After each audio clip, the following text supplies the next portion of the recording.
What we're going to talk about today is mindfulness. Now, I actually wrote a seminar. I have delivered it several times to large organizations on mindfulness. Believe it or not, mindfulness is becoming like a really big buzzword, or it was before the coronavirus. Now everything's kind of wiped off the table. We'll see what's there when we come back. Although I think mindfulness is going to continue to be important. Now, I think the reason that organizations want people to be mindful is because they are more safe when they're present. They are more committed. They tend to think more creatively.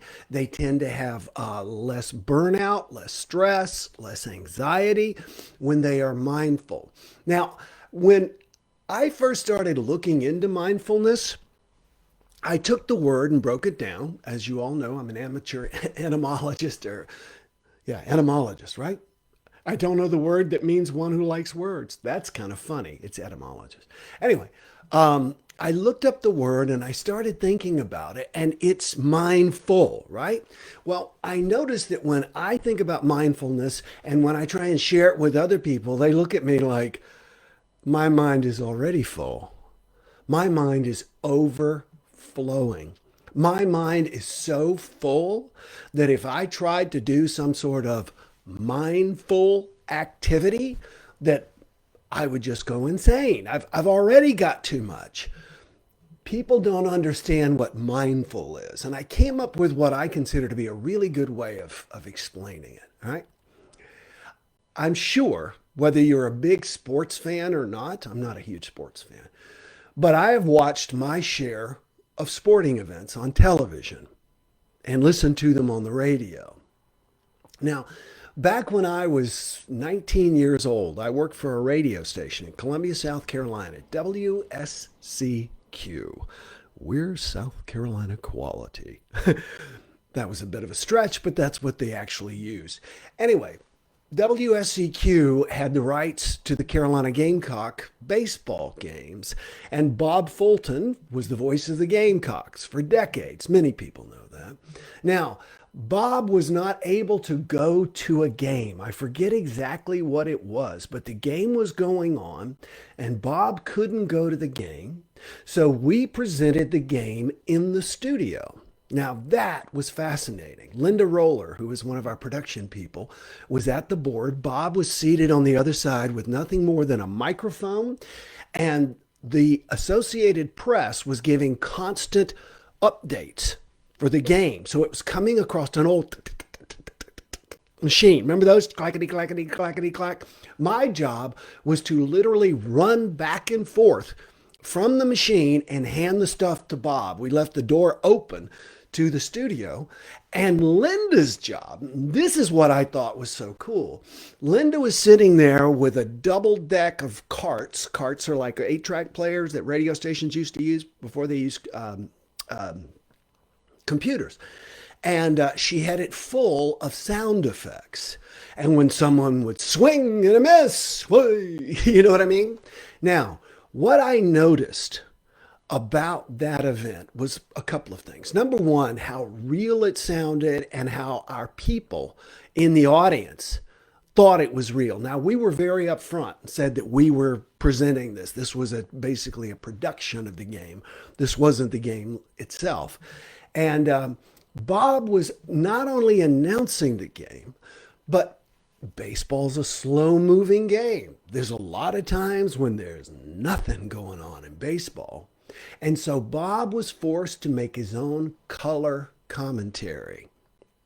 Whenever there's a sporting event, you typically have one announcer and then you have 1 to 5 color commentators. Now, the announcer's job is to simply tell you what is going on in the game in the moment so you know exactly what's transpiring, not the color commentator. The color commentator's job is to talk about everything else.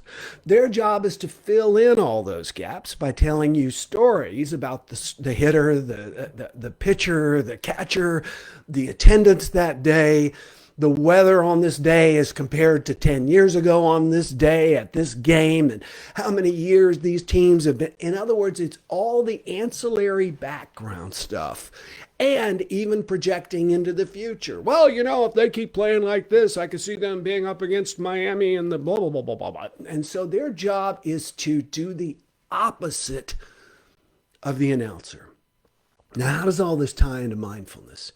Really neatly, actually, because what we focus on is not what is really going on. When you say you can't be more mindful because your mind is already full, I would contend your mind is empty, because mindfulness is the practice of being aware of and focusing on only that which is present in your field of vision, that which you can hear, that which you can smell, nothing in the past, nothing in the future.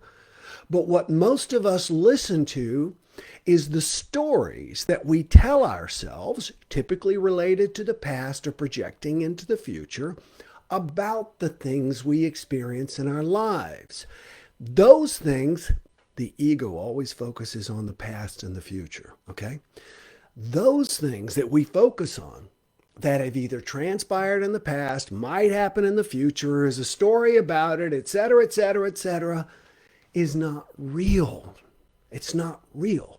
It's a story. So when you say your mind is full, it's empty because it's full of stuff that's not real.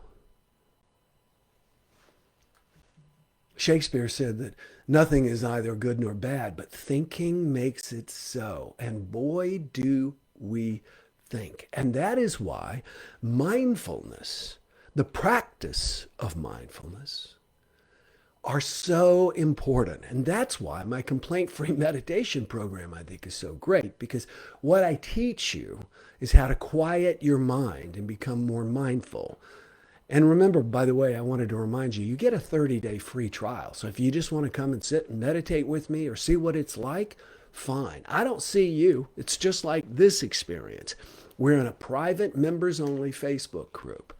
Now, mindful, to be present to that which simply is. I was doing a mindfulness seminar for a school district, and it was all the principals from the school districts. I forget how many people it was, 100, 150. I really don't recall. It was enough. It was a bunch. And so I did this long thing setting them up and explaining to them about mindfulness.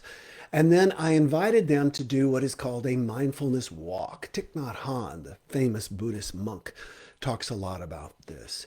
And in a mindfulness walk, you literally walk and you only pay attention to what is there. Now, when we pay attention to it, what do we then start to do? Build a story around it. And it's the story we have to let go. For example, I'm looking around this room and I see a pillow that someone gave me that says, "Relax, you're on beach time." Now, when I see that pillow, it's okay to read it. But then when I start remembering the person who gave it to me, or start thinking about how they made pillows and stuff like that, and that is what the mind does. It's invariable. You say to yourself, I need to make myself a note. Where's a pen? Where's a piece of paper? You get a pen and a piece of paper, and invariably you start thinking, you know what? I wonder how they make pens. I wonder if the pens and the paper guys ever get together and play softball or whatever. The mind just goes like this.